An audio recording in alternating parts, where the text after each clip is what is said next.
Hello, good morning. Here's new chapter titled Bores by the author Edward Verrall Lucas or E.V. Lucas. Introduction. E.V. Lucas or Edward Verrall Lucas was born in 1868 and he was died in 1938. He is best known as an essayist and journalist. He was born as the son of Alfred Lucas and Jane Nee Drewitt. So, E.V. Lucas is best known as essayist and journalist. He is the son of Alfred Lucas and Jane Nee Drewitt. His parents are Alfred Lucas and Jane Nee Drewitt. Talented though he was, he couldn't pursue university education due to financial troubles. So even though he is the writer, even though the author E.V. Lucas is talented, he was talented, but he couldn't continue his university education due to financial problems that his family faced. He belonged to the Quaker family. On account of his Quaker background, he was commissioned to write the biography of Bernard Barton, the Quaker poet. The success of the book opened a window of opportunities that brought him fame and laurels.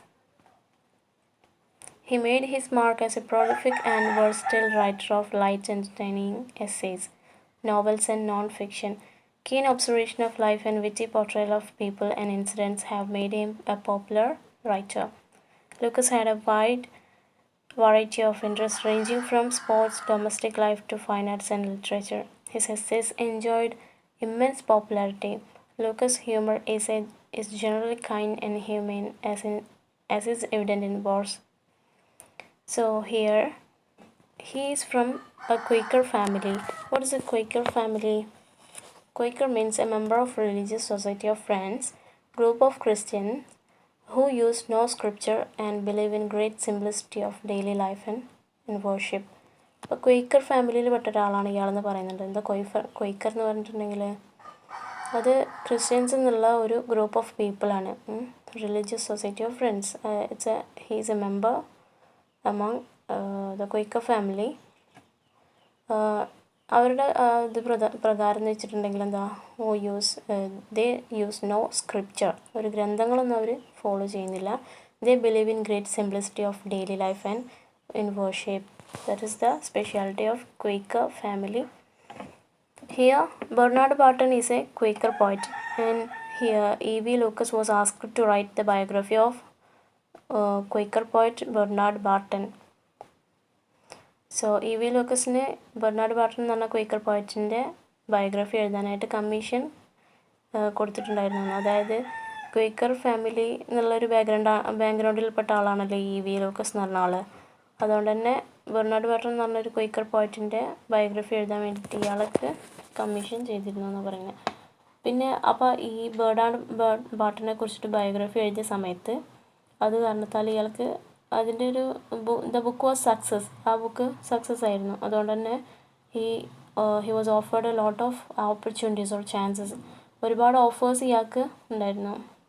Success of book brought him lot of offers or opportunities that brought him fame and laurels. അപ്പോൾ ആ ഒരു ബുക്കിൻ്റെ success കൊണ്ട് ഇയാൾക്ക് ഒരുപാട് എന്താ പറയുക, ഇയാൾ കൂടുതൽ ഫേമസ് ആയി. മാത്രമല്ല he got lot of awards. ഈ ലോറൽസ് എന്നൊക്കെ പറഞ്ഞിട്ടുണ്ടെങ്കിൽ ബഹുമതി ഇയാൾക്ക് കിട്ടി എന്നുള്ളതാണ്. അത് കാരണത്താൽ ഒരുപാട് ഓപ്പർച്യൂണിറ്റീസ് ഇയാൾക്ക് ഉണ്ടായി. ഈ ഒരു ബെർണാഡ് ബാർട്ടൻ്റെ ബയോഗ്രഫി എഴുതിയതിന് ശേഷം the success of that book brought him lot of opportunities or offers that brought him fame as well as laurels or got him that success of book brought him lot of awards. Then the E.V. Lucas made his mark as a prolific and versatile writer of light entertaining essays, novels and non fiction. അപ്പോൾ ഇദ്ദേഹത്തിൻ്റെ contribution എന്തിലൊക്കെയാണുള്ളത്? എസ്സേസിൽ, novels, non fiction, അങ്ങനെയുള്ള ലിറ്ററേച്ചറിൻ്റെ different ജേണേഴ്സിലൊക്കെ ഇദ്ദേഹത്തിന് contributions ഉണ്ട്. ഇദ്ദേഹം ഒരു prolific and versatile writer എന്ന് പറയുന്നുണ്ടല്ലോ. Prolific എന്ന് പറഞ്ഞാൽ അറിയാം. എനിവേ വേഴ്സറ്റൈൽ എന്ന് പറഞ്ഞിട്ടുണ്ടെങ്കിൽ എന്താണ്?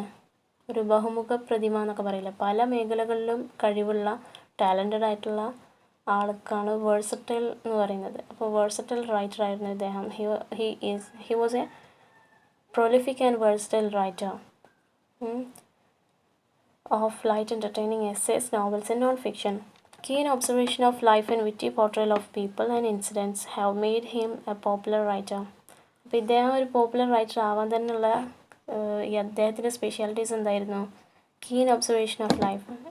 ജീവിതത്തെ ഇദ്ദേഹം കീനായിട്ട് എന്താ പറയുക, സൂക്ഷ്മമായിട്ട് നിരീക്ഷിക്കുന്ന ആളായിരുന്നു. ജീവിതം എന്ന് പറയുമ്പോൾ ചുറ്റുപാട് നടക്കുന്ന ഓരോ ഇൻസിഡൻറ്റ്, ഓരോ ആളുകളെയും ഇൻസിഡൻസും മറ്റും എല്ലാം കീനായിട്ട് ഒബ്സർവ് ചെയ്തിട്ടാണ് ഇയാളുടെ റൈറ്റിങ്ങിൽ പ്രസൻറ്റ് ചെയ്തിരുന്നത്. അതുപോലെ ഇപ്പോൾ witty portrayal of people and incident, ഇപ്പോൾ ജനങ്ങളെ കുറിച്ച് ഇയാളുടെ കമൻറ്റ് പറയുന്ന സമയത്താണെങ്കിലും അതുപോലെ ഒരു ഇൻസിഡൻസിനെ കുറിച്ച് ഇയാൾ പറയുകയാണെങ്കിലും ഒക്കെ വിറ്റി ആയിട്ടാണ് ഇയാൾ പോർട്രേ ചെയ്തിരുന്നത്. ഹ്യൂമറസ് ആക്കിയിട്ടാണ് ഇയാളുടെ റൈറ്റിങ്ങിൽ കൊണ്ടുവന്നിരുന്നത്. അതുകൊണ്ട് തന്നെ he became A popular writer as he uses or employs humor or wit or fun in his writing. Lucas had a wide variety of interests ranging from sports, domestic life to fine arts and literature. അദ്ദേഹത്തിൻ്റെ interest ഉള്ള area ഏതൊക്കെയാണെന്ന് പറഞ്ഞത്? Sports, domestic life to fine arts and literature. അദ്ദേഹത്തിന് fine arts, literature, sports, അതുപോലെ house related ആയിട്ടുള്ള domestic life, അങ്ങനെയുള്ള എല്ലാ കാര്യത്തിലും ഇദ്ദേഹത്തിന് ഇൻട്രസ്റ്റ് ഉണ്ടായിരുന്നു എന്നുള്ളതാണ് പറയുന്നത്. His essay enjoyed immense popularity. അപ്പോൾ ഇദ്ദേഹത്തിൻ്റെ എസ്സേസിനൊക്കെ നല്ല പോപ്പുലാരിറ്റി ഉണ്ടായിരുന്നു. ജനങ്ങൾ കൂടുതലായിട്ട് ഇദ്ദേഹത്തിൻ്റെ റൈറ്റിംഗ് എൻജോയ് ചെയ്യാറുണ്ട്. Lucas humour is generally kind and humanise is evident in bores. അപ്പോൾ ഈ ബോർസ് എന്നുള്ള എസ്സേയിലൊക്കെ എവിഡൻ്റായിട്ട് കാണുന്നതാണ് എന്ത്? ഇദ്ദേഹത്തിൻ്റെ റൈറ്റിംഗ് സ്റ്റൈൽ, അല്ലെങ്കിൽ ലൂക്കസിൻ്റെ ഇ.വി. ലൂക്കസിൻ്റെ ഹ്യൂമർ എന്ന് പറയുമ്പോൾ എന്താണ്, ഇദ്ദേഹം ഹ്യൂമറസ് ആയിട്ടാണ് കാര്യങ്ങൾ അവതരിപ്പിക്കുന്നതെങ്കിലും കൂടി അതിൽ മാനുഷികത്വം കാണിക്കുന്നുണ്ട്. അതായത് ഒരു മനുഷ്യരോടുള്ള പരിഗണന വെച്ചുകൊണ്ടാണ്, അല്ലാതെ ഒരു വെറുപ്പ് കലർന്ന രീതിയിലല്ല ഇദ്ദേഹം കാര്യങ്ങൾ പറയുന്നത്. അതിൽ കൈൻഡ്നെസ് ഇദ്ദേഹം കാണിക്കുന്നുണ്ടെന്നാണ് പറയുന്നത്.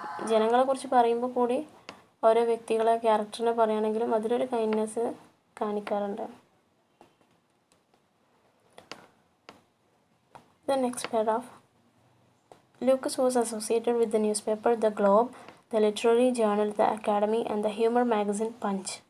Phantom Journal and Thoughts at the Ferry are his well-known books of essays. Besides, he wrote a dozen novels and published many travelogues, notable one among them being A Wanderer in Venice, 1914. Lucas is recognized as the editor of Charles Lamb's works and his biographer, whom he greatly admired. Edward Gosse called him the best living essayist since Robert Louis Stevenson. Frank Swinnerton, the English essayist and novelist, describes him thus: Lucas had a great appetite for the curious, the human, and the ridiculous. Here in this paragraph, Lucas was associated with the newspaper The Globe. He has worked in the newspapers like The Globe and in the literary journal The Academy and the humor magazine Punch. ഇദ്ദേഹം work ചെയ്തിട്ടുള്ള news പേപ്പറാണ് the Globe എന്നുള്ളത്. അതുപോലെ അക്കാഡമിയിൽ ഇദ്ദേഹത്തിൻ്റെ contributions ഉണ്ടായിരുന്നു. ഈ literary ജേണലാണ് ദ അക്കാഡമി. അതുപോലെ ഹ്യൂമർ മാഗസിനാണ് പഞ്ച്. ഇതിലൊക്കെ അദ്ദേഹത്തിൻ്റെതായ കോൺട്രിബ്യൂഷൻസ് ഉണ്ട്. പിന്നെ Phantom journal and thoughts of the ferry are his well known books of essay. അദ്ദേഹത്തിൻ്റെ ഏറ്റവും ഇമ്പോർട്ടൻ്റ് ആയിട്ടുള്ള എസ്സേ ബുക്സാണ് ഏത്? ഫാൻറ്റം ജേണലും തോട്ട്സ് ഓഫ് ദ ഫെറി, ഈ രണ്ട് വർക്ക്സ് കേട്ടോ. Besides, he wrote a dozen novels and published many travelogues. അപ്പോൾ ഏകദേശം 12 novels അദ്ദേഹം എഴുതിയിട്ടുണ്ട്. അതുപോലെ he had published many travelogues or description on his travels. Notable one among his travelogues are being one among the travelogues is A Wanderer in Venice, 1914. അപ്പോൾ അദ്ദേഹത്തിൻ്റെ ട്രാവലോഗ്സിൽ ഏറ്റവും ഒരു എന്താ പറയുക നോട്ടബിൾ വർക്കാണ്, ഒരു ട്രാവലോഗാണ് എ വാണ്ടറർ ഇൻ വെനീസ് എന്നുള്ളത്. 1940 പബ്ലിഷ് ചെയ്തിട്ടുള്ള ഒരു ട്രാവലോഗാണത്. Lucas is recognised as the editor of Charles Lamb's works and as his biographer, whom he greatly admired. Charles Lamb എന്ന് പറഞ്ഞൊരു ലിറ്റററി ഫിഗർ ഇല്ലേ, ഫേമസ് ആയിട്ടുള്ള ഒരാളാണല്ലോ. അപ്പോൾ അദ്ദേഹത്തിൻ്റെ ബയോഗ്രഫറാണ് നമ്മുടെ ഇ വി ലൂക്കസ്. അതുപോലെ ചാൾസ് ലാമിൻ്റെ വർക്ക്സ് എഡിറ്റ് ചെയ്യാറുണ്ട് ഇ വി ലൂക്കസ്.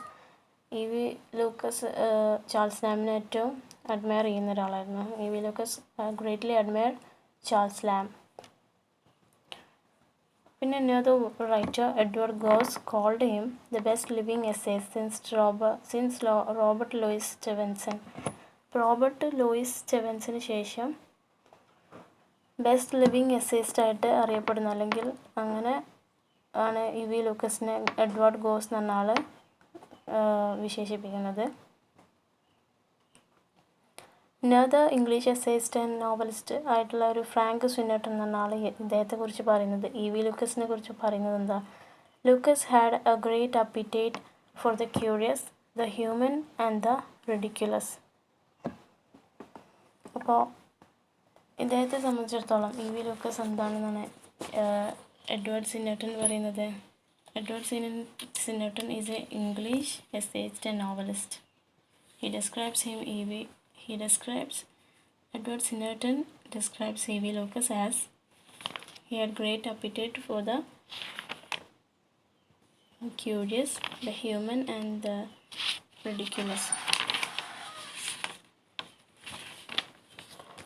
അപ്പോൾ ഈ ക്യൂരിയോസിറ്റി ഉണ്ടാക്കുന്ന കാര്യങ്ങളില്ലേ, ഇപ്പം ജിജ്ഞാസ എന്ന് പറയുമല്ലോ, അതാണല്ലോ ക്യൂരിയോസിറ്റി എന്ന് പറഞ്ഞാൽ.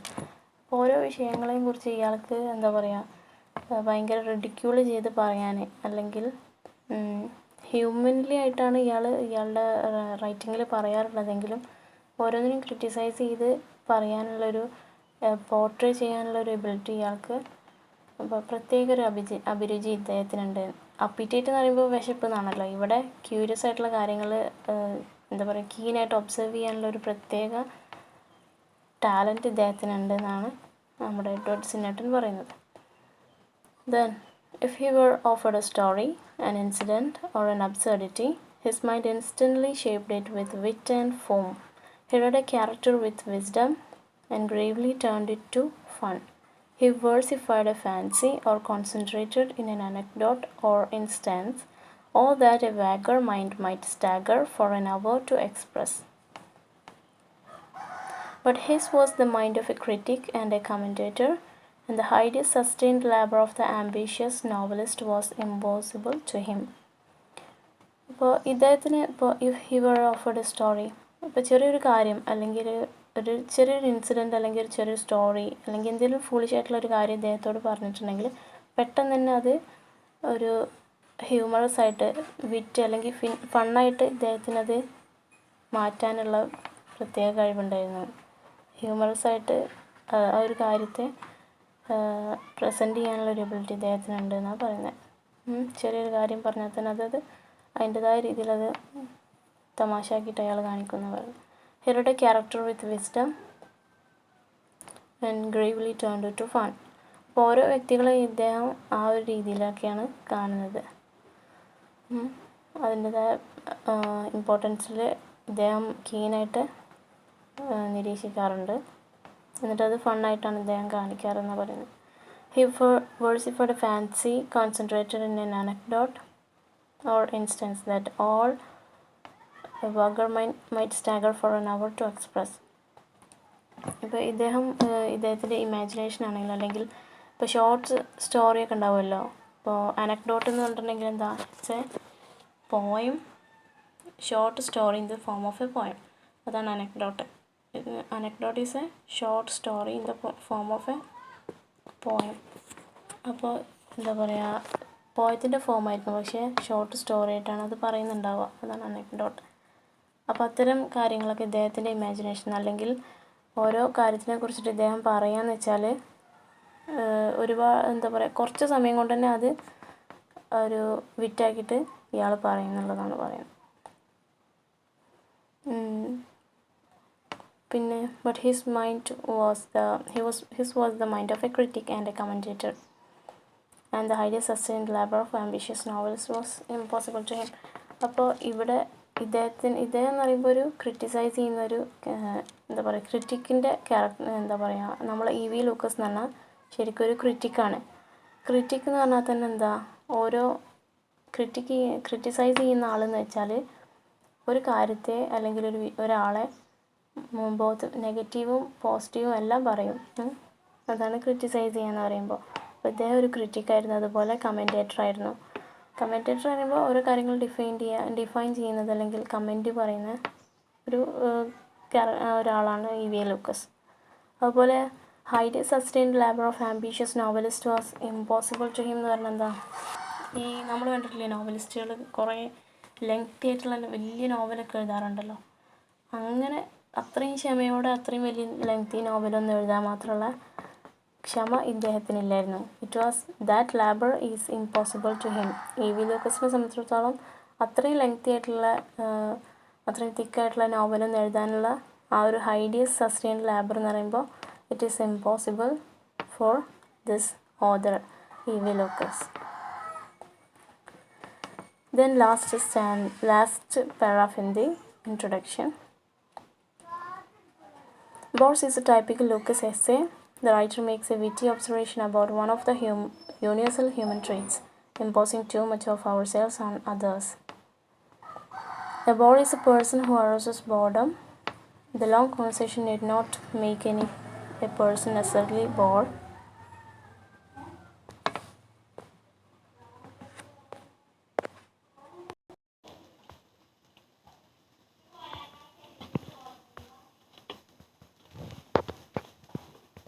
The long conversation need not make a person necessarily bored. After all, we had great conversationists such as Dr. Johnson and Fidel Castro. It's the irrelevance of the subject, total disregard for context, non-consideration of listeners' interest that makes a person bored. Bores thrive on our own nature, human nature, kindness and a tendency to listen to others. The style is witty and conversational with no malice even against bores. എന്താണ് essay? Essay എന്ന് പറഞ്ഞിട്ടുണ്ടെങ്കിൽ a piece of writing that gives authors own argument, അതാണ് essay എന്ന് പറഞ്ഞിട്ടുണ്ടെങ്കിൽ. അല്ലെങ്കിൽ a piece of content which is written from the perception of writer or author. ഒരു ഓതറിൻ്റെ അല്ലെങ്കിൽ റൈറ്ററിൻ്റെ പെർസെപ്ഷനാണ് എസ്സേ, അല്ലെങ്കിൽ അവരുടെ സ്വന്തം ആർഗ്യുമെൻറ്റ്സ് ആയിരിക്കും എസ്സേയിൽ ഉണ്ടാവുക. റൈറ്റേഴ്സിൻ്റെ ആർഗ്യുമെൻറ്റ്സ് അല്ലെങ്കിൽ അവരുടെ പെർസെപ്ഷനാണ് എസ്സേയിൽ കാണുക. So here the chapter Bores is a typical Lucas essay. The writer makes a witty observation about one of the universal human traits, imposing too much of ourselves on others. ശരിക്കും ഈ Bohr's എന്താണെന്നുള്ളതാണ് ഇതിൽ പറയുന്നത്. A bore is a person who arouses boredom. അപ്പോൾ ഇദ്ദേഹം നമ്മൾ എന്താ പറയുക, irrespective of caste, colour, country, religion, language, അങ്ങനെ ഏത് ഭാഷക്കാരനായാലും ഏത് നിറമുള്ള ആളാണെങ്കിലും ഏത് മതക്കാരനാണെങ്കിലും ഏത് രാജ്യക്കാരനാണെങ്കിലും മനുഷ്യർക്ക് പൊതുവേ ഉള്ളൊരു സ്വഭാവമുണ്ട്. ഒരു യൂണിവേഴ്സൽ ഹ്യൂമൻ ട്രെയ്റ്റാണ് നമ്മുടെ കാര്യങ്ങൾ മറ്റുള്ളവരിൽ അടിച്ചേൽപ്പിച്ച് പറയുക എന്നുള്ളത്. അതായത് ബോറടിപ്പിക്കുന്ന സ്വഭാവം. ചില ആളുകൾക്ക് മറ്റുള്ളവരെ ബോറടിപ്പിക്കുന്ന ക്യാരക്ടർ ഉണ്ടാവും. അതാണ് a bore is a person who arouses boredom. മറ്റുള്ള ആളുകളെ ബോറടിപ്പിക്കുന്ന ആളാണ് ബോർ എന്ന് പറഞ്ഞ ഒരാൾ. ബോർ എന്നുള്ളതിനെ ഡിഫൈൻ ചെയ്ത് പറയുകയാണെങ്കിൽ അപ്പോൾ അതിനെ ബോർസിനെ കുറിച്ച്, ബോറടിപ്പിക്കുന്ന ആളുകളെ കുറിച്ചിട്ടാണ് ഈ ഒരു ചാപ്റ്ററിൽ പറയുന്നത്. പക്ഷേ എന്താ ഇയാൾ പറയുന്നത്, long conversation need not make a person necessary bore. അപ്പോൾ എന്തുകൊണ്ടാണ് ബോറടിപ്പിക്കുക എന്ന് പറയാൻ അതിന് പല കാരണങ്ങളുണ്ടാവും. അതിൻ്റെ സിറ്റുവേഷൻ അല്ലെങ്കിൽ ആ ടോപ്പിക്, അങ്ങനെ പല കാരണങ്ങളുണ്ടാവും. ശരിക്കും ഒരുപാട് മണിക്കൂറോളം നീണ്ടു നിൽക്കുന്ന കോൺവെർസേഷനായി എന്ന് വെച്ചിട്ട് അത് ബോറടിപ്പിച്ചോളണമെന്നില്ല. ചില ആളുകൾ എന്താ പറയുക, ഇമ്പോർട്ടൻറ്റ് ടോപ്പിക്കായിരിക്കും ഡിസ്കസ് ചെയ്യുന്നുണ്ടാവുക, കോൺവെർസേഷൻ ചെയ്യുന്നുണ്ടാവുക. അപ്പോൾ അവരുടെ കോൺവെർസേഷൻ ഒരിക്കലും ബോറടിപ്പിക്കുക എന്നുള്ള രീതിയിൽ നമുക്ക് കാണാൻ കഴിയില്ല. ലോങ് കോൺവെർസേഷൻ ഒരിക്കലും ഒരു വ്യക്തിയെ ബോറിനാണ് എന്ന് പറയിപ്പിക്കില്ല എന്നാണ് പറയുന്നത്. നമ്മൾ ലിസൺ ചെയ്യാറുള്ള പല കോൺവെർസേഷൻസ് ആണെങ്കിൽ ലോങ് ആയിട്ടുള്ള കോൺവെർസേഷൻ ആണെങ്കിലും ചിലപ്പോൾ അത് ആയിക്കൊള്ളണമെന്നില്ല. After all we had great conversationist such as Johnson and Fidel Castro. ഇത്തരം ഗ്രേറ്റ് കോൺവെർസേഷനിസ്റ്റൊക്കെ ഉണ്ടല്ലോ, ജോൺസൺ അതുപോലെ ഫിഡൽ കാസ്ട്രോ. അവരുടെ ഒന്നും കോൺവെർസേഷൻ ഒരിക്കലും അതിന് മനസ്സിലാക്കുന്ന ആളുകളെ സംബന്ധിച്ചിടത്തോളം it doesn't make any boredom. to the listeners. അപ്പോൾ എന്തുകൊണ്ടാണെന്നാണ് ഇനി പറയുന്നത്. It is the irrelevance of subject, total disregard for context, non consideration of listeners interest that makes a person a bore. അപ്പോൾ എന്തുകൊണ്ടാണ് ഒരു വ്യക്തിയെ ബോറിനാക്കി മാറ്റുന്നത്, എന്താ കാരണം എന്ന് വെച്ചാൽ, ഇപ്പോൾ സംസാരിക്കുന്ന ആ വ്യക്തി ഉണ്ടല്ലോ, അയാൾ സംസാരിക്കുന്ന സബ്ജക്റ്റ് റെലവൻ്റ് ആയിക്കൊള്ളണമെന്നില്ല. ചിലപ്പോൾ അപ്രസക്തമായിട്ടുള്ള എന്തെങ്കിലും ടോപ്പിക്കായിരിക്കും സംസാരിക്കുന്നുണ്ടാവുക. അത്ര ഇൻട്രസ്റ്റിംഗ് ആയിട്ടുള്ള അല്ലെങ്കിൽ ഇമ്പോർട്ടൻ്റ് ആയിട്ടുള്ള വിഷയമായിരിക്കില്ല പറയുന്നുണ്ടാവുക. അപ്പോൾ അത് ചിലപ്പോൾ ബോറടിപ്പിക്കും കേൾക്കുന്ന ആളുകളെ. അതുപോലെ ടോട്ടൽ ഡിസ്റിഗാർഡ് ഫോർ കോണ്ടെക്സ്റ്റ്, സാഹചര്യം നോക്കാണ്ട് അല്ലെങ്കിൽ സാഹചര്യം പരിഗണിക്കാത്ത രീതിയിലുള്ള സംസാരം, അതും ചിലപ്പോൾ ആളുകളെ ബോറടിപ്പിക്കും. ഇപ്പോൾ ഒരു മരണ വീട്ടിൽ അതിൻ്റേതായ ഒരു മര്യാദയും മാനേഴ്സൊക്കെ ഉണ്ടല്ലോ, ആ ഒരു കോമൺ സെൻസ് ഇല്ലാണ്ട് അവിടെ വെച്ചിട്ട് വല്ല തമാശയും പറഞ്ഞിട്ടുണ്ടെങ്കിൽ അത് ടോട്ടൽ ഡിസ്റിഗാർഡ് ഫോർ കോണ്ടെക്സ്റ്റാണ്. എന്താ പറയുക, അവസരം അല്ലെങ്കിൽ സാഹചര്യം നോക്കാത്ത സംസാരം.